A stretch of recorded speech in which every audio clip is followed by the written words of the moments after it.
তা আপনাদের ঘুমের দরকার নেই। আর যদি নাই থাকে তাহলে কি জন্য আল্লাহ রাত সৃষ্টি করছে? তাহলে আল্লাহ রাত সৃষ্টি না করলেই তো ভালো হতো। তা আপনারা যে আল্লাহর আইনের উল্টা চলেন, রাত জাগেন আর দিনে ঘুমান, হ্যাঁ, তা আপনারা কি ভালো থাকবেন বলে মনে হয়? তাহলে আপনারা যারা ঘুমান না তারা কি রোগী হবেন না?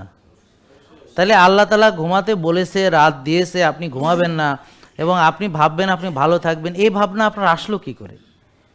এটা কেন ভাবেন আপনারা বাবা? এটা কেন ভাবে? মুরব্বী, আপনাদের সময় গ্রামে সবাই আর্লি ঘুমাইতো না? তখন গ্রামে কি এরম রুগী ছিল বাপ? এত রুগী ছিল ডায়াবেটিসের? এই যে এখন দেখেন ঘরে ঘরে ডায়াবেটিসের রুগী, এরম ছিল নাকি আগে? কেন ছিল না? কারণ তখন মানুষ কায়িক শ্রম করতো 12-14 ঘন্টা, খাইতো 2 বেলা, কি কন বাবা? 2 বেলা খাইতো, আর আর্লি ঘুমাইতো, ভোরে উঠে যাইতো, সারাদিন ক্ষেত খামারে কাজ করতো, রোদে পড়তো, বৃষ্টিতে ব্যস্ত। তো তখন মানুষ কি এরকম রোগের রুগী ছিল? ছিল না। তাই তো বাবা সাক্ষী দিল। তাহলে আপনারা কেন রুগী হয়েছেন বোঝেন নাই মনে হয়। এখন কি বুঝিয়েছেন নাকি আরও বুঝলি বুঝবেন?